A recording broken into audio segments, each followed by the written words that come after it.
तो आइए इस कहानी को शुरू करते हैं। एक बार एक बौद्ध भिक्षु किसी पेड़ के नीचे ध्यान कर रहा था। तभी एक राजकुमार उस भिक्षु के पास आता है और उनसे कहता है, हे महोदय, आप हमेशा कहते रहते हैं कि ध्यान करो, ध्यान करो, लेकिन मेरे लिए ध्यान करना तो दूर की बात है। मैं कुछ समय के लिए अपनी आंखें बंद करके शांति से भी नहीं बैठ पाता हूं। मेरा मन इतना बेचैन है कि यह हर समय कुछ ना कुछ सोचता रहता है। मैं जब भी ध्यान करने बैठता हूं तो मेरे अंदर विचारों का तूफान आने लगता है, लोगों के बारे में सोचकर, अपने जीवन की बीती घटनाओं के बारे में और अपने भविष्य के बारे में। और ऐसी ही न जाने कितने सारे अजीबोगरीब विचार लगातार मेरे मन में आते रहते हैं। मैं इन्हें रोकने की बहुत कोशिश करता हूं, लेकिन जब मैं इन्हें रोकने के लिए ध्यान करने की कोशिश करता हूं तो मेरा मन अशांत होने लगता है और फालतू की बातें मन में उठने लगते हैं, तो मैं ध्यान को तोड़कर बैठ जाता हूं। इतनी बातें कहने के बाद वह उस बौद्ध भिक्षु की ओर देखता है और कहता है, महोदय, कृपा करके आप मेरी इस समस्या का कोई समाधान बताएं। यह सुनकर भिक्षु ने कहा, मैं क्या समाधान बता सकता हूं? सोचो, तुम्हारा ही मन है, लेकिन यह तुम्हें कुछ देर तक आंख बंद करके बैठने भी नहीं देता है। तुमने अपने इस मन को कितना आजाद कर रखा है। राजकुमार ने कहा, महोदय, मैंने बहुत सोचा, लेकिन मुझे अपनी इस समस्या का कोई समाधान समझ नहीं आया, इसलिए मैं आपकी शरण में आया हूं। अब आप ही कोई रास्ता दिखाइए। भिक्षु ने कुछ देर तक राजकुमार के चेहरे की तरफ बड़े ध्यान से देखा और फिर कहा, ठीक है, मैं तुम्हें अपने स्वामी गौतम बुद्ध की बताई गई 4 आदत के बारे में बताऊंगा। अगर तुम ये 4 आदतें छोड़ दोगे तो फिर तुम्हारा मन लगने लगेगा और तुम्हें कभी भी बेचैनी नहीं होगी। राजकुमार पूरे ध्यान लगाकर उस बौद्ध भिक्षु की बातें सुनने लगा। भिक्षु ने कहा, पहली आदत यह है कि दूसरों के मन को पढ़ना छोड़ दो। तुम और तुम्हारे जैसे ज्यादातर लोग यही गलती करते हैं कि वो दूसरों के मन की बातों को पढ़ने का प्रयास करते हैं, जैसे कि अच्छा, सामने वाला मेरे बारे में ऐसा सोच रहा है। और यही एक आदत तुम्हें सबसे ज्यादा बेचैन और परेशान करती है। ज्यादातर समय पर लोग दूसरों के मन की बातों को गलत और नकारात्मक तरीके से ही पढ़ते हैं। जैसे कि लोग अक्सर सोचते हैं कि दूसरे लोग उनकी तरक्की से जलते हैं, उसे नीचा दिखाना चाहते हैं, उसे पसंद नहीं करते, उसकी मदद नहीं करना चाहते, और ऐसी ही ना जाने कितनी सारी नकारात्मक बातें ये लोग दूसरों के प्रति अपने अंदर बैठा लेते हैं। फिर उनके बारे में ही सोचते रहते हैं, उनसे बदला लेने के तरीके सोचते रहते हैं, उन्हें नीचा दिखाने के मौके ढूंढते रहते हैं, और दूसरों के प्रति यही नकारात्मक सोच इन्हें दुखी करती है, और फिर ये लोग बेचैनी महसूस करते हैं। इसलिए दूसरे लोग क्या सोच रहे हैं इसका अनुमान लगाना बंद करो। दूसरे लोगों के मन के विचारों को पढ़ने की कोशिश करना बंद करो। अगर पढ़ना ही है तो खुद के विचारों को पढ़ना शुरू करो कि तुम्हारे अंदर क्या चल रहा है। कहीं तुम नकारात्मक सोच, शिकायत या बुराई करने जैसी आदतों के शिकार तो नहीं हो रहे हो। फिर बौद्ध भिक्षु ने कहा, दूसरी आदत ये सोचना कि अगर असफल हो गए तो लोग क्या कहेंगे, कहीं लोग मुझ पे हंसेंगे तो नहीं। जो हंस रहा है उसे हंसने दो। लोगों के असफलता पर हंसना तो लोगों का धर्म है, क्योंकि अगर तुम सफल हो जाते तो यही वो लोग हैं जो तुम्हारी तारीफ करते, तुम्हें सम्मान देते, तुम पर गर्व करते।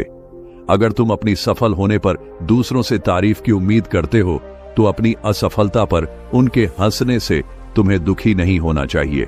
और समस्या ही यही है कि हम इंसान असफलता को बुरा मानते हैं, जबकि असफल होना सफल होने से भी ज्यादा जरूरी है, क्योंकि बिना असफल हुए सफल इंसान के अंदर घमंड और दूसरों को खुद से छोटा समझने की भावना पैदा करती है, जबकि असफलता हमें विनम्र रहना, धैर्य रखना और लगातार प्रयास करना सिखाती है। इसलिए असफलता को बुरा मत समझो, और अगर तुम्हारे काम में असफल होने की संभावना नहीं है तो इसका अर्थ है कि तुमने अपना लक्ष्य अपनी क्षमताओं से छोटा बनाया है। और अगर लोग तुम पर हंस नहीं रहे, तुम्हें ताने नहीं मार रहे हैं, तुम्हारी बुराई नहीं कर रहे हैं, तो इसका मतलब तुम अंदर से मरे हुए हो। तुम अपने मानसिक सीमाओं से बाहर जाकर कुछ नया करने का प्रयास नहीं कर रहे हो, क्योंकि असफल भी वही होता है जो कुछ नया करने का प्रयास करता है। और एक बात हमेशा याद रखना, अगर तुम्हारे अंदर असफल होने का साहस नहीं है तो तुम कभी भी कोई भी बड़ा लक्ष्य हासिल नहीं कर पाओगे जो तुम करना चाहते हो। इसलिए असफल होने और लोगों के हंसने से डरना बंद कर दो। बौद्ध भिक्षु ने आगे कहा कि तीसरी आदत यह है कि बेवजह समय को बर्बाद करना छोड़ दो। लोगों को लगता है कि वो समय को काट रहे हैं, लेकिन असल में समय हर बार उन्हें काट रहा है। लोगों के द्वारा समय को व्यर्थ के कामों में बर्बाद करने का केवल एक ही कारण है, और वह ये है कि उन्हें लगता है कि उनके पास बहुत समय है, जबकि सच्चाई यह नहीं है, क्योंकि उनसे पहले वाले लोगों को भी यही लगता था कि उनके पास बहुत समय है। लेकिन उन्हें पता नहीं चल पाया कि कब समय बीत गया और उनका बुलावा आ गया, और जब तक उन्हें अपनी गलती का एहसास हुआ तब तक समय उनके हाथ से निकल चुका था। बस पश्चाताप रह गया था कि सारा जीवन व्यर्थ के कामों में बर्बाद कर दिया, और फिर इस दुनिया से बिना खुद को जाने, बिना इस जीवन की सच्चाई को समझे वो चले गए। इसलिए जब तक यह जीवन है, इसे अच्छे कामों में लगाओ, खुद को जानने में, दूसरों की मदद करने में, लोगों को सही राह दिखाने में, मानवता के कल्याण में। और दूसरी बात, समय को बर्बाद करने से आज तक किसी को खुशी नहीं मिली है। हालांकि समय काटने से तुम्हें क्षण भर की खुशी तो महसूस हो सकती है, लेकिन जब तुम्हें होश आता है और तुम देखते हो कि कितना सारा समय बर्बाद किया जा चुका है, तब तुम्हें खुद पर क्रोध आता है और तुम पश्चाताप के भाव से भर जाते हो। और फिर यही पश्चाताप का भाव तुम्हारे अंदर तनाव पैदा करता है और तुम बेचैन हो जाते हो और लगातार अपनी उस गलती के बारे में सोचते रहते हो। फिर तुम्हारा किसी भी काम में मन नहीं लगता और तुम उदास रहने लगते हो, और यह चक्र लगातार चलता रहता है, जिसकी शुरुआत हुई थी समय को काटने से। इसलिए समय को काटना बंद करो और वो करना शुरू करो जो जरूरी है। बौद्ध भिक्षु ने आगे कहा, चौथी आदत ये सोचना छोड़ दो कि मुझसे बड़े बड़े लोग नहीं कर पाए तो मैं कैसे कर पाऊंगा। असल में दूसरों से खुद की किसी भी चीज में तुलना करना ही व्यर्थ है, और यह तुलना करना ही हमें हानि पहुंचती है। सबकी परिस्थितियां अलग अलग होती हैं, सबकी सोच अलग है। और क्या हुआ, अगर दूसरे नहीं कर पाए तो हो सकता है कि तुम ही कर जाओ, क्योंकि अक्सर वही लोग इतिहास रचते हैं जिनसे ज्यादा उम्मीद नहीं होती। और फिर हो सकता है कि जिसे तुम बड़ा समझ रहे थे, जिसके लिए तुम सोच रहे थे कि उसने बहुत मेहनत की है, बहुत प्रयास किया है, उसने कभी उतना प्रयास किया ही ना हो, केवल मेहनत करने का दिखावा किया हो। क्योंकि ज्यादातर लोग कभी उतनी मेहनत करते ही नहीं है जितनी उन्हें अपने लक्ष्य प्राप्ति के लिए करनी चाहिए, और दूसरे लोगों के सामने यह दिखाने का प्रयास करते रहते हैं कि मैंने तो बहुत मेहनत की थी, लेकिन मेरी किस्मत ही खराब थी। और यही वो लोग हैं जो दूसरों को बातों ही बातों में कहते रहते हैं कि जब इतनी मेहनत करने के बाद मैं सफल नहीं हो पाया तो तुम कैसे हो पाओगे।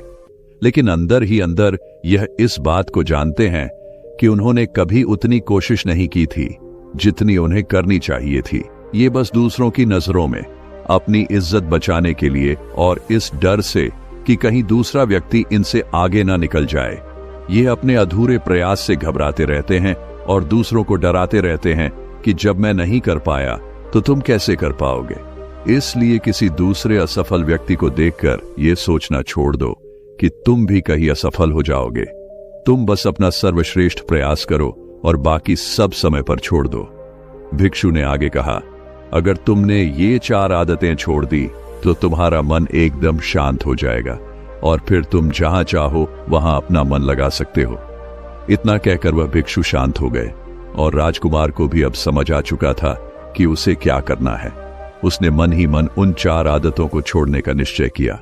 उसने उस बौद्ध भिक्षु को धन्यवाद किया और वहां से चला गया। दोस्तों, हमें यह नहीं सोचना चाहिए कि लोग मेरे बारे में क्या सोच रहे हैं। अगर मैं कोई काम करता हूं तो लोग मेरे उस काम को लेकर हंसेंगे। इसके अलावा हमें अपना फालतू समय बर्बाद नहीं करना चाहिए। इसके अलावा हमें कभी भी यह नहीं सोचना चाहिए कि अगर किसी व्यक्ति से कोई काम नहीं हो पाया है तो मैं उसे नहीं कर पाऊंगा। अगर आप मेहनत से किसी भी काम को करते हैं तो कोई भी काम छोटा या बड़ा नहीं होता, और एक ना एक दिन सफलता अवश्य मिलती है। तो दोस्तों, अगर आपको ये कहानी पसंद आई है तो इसे लाइक करें, कमेंट करें और अपनों तक शेयर करें।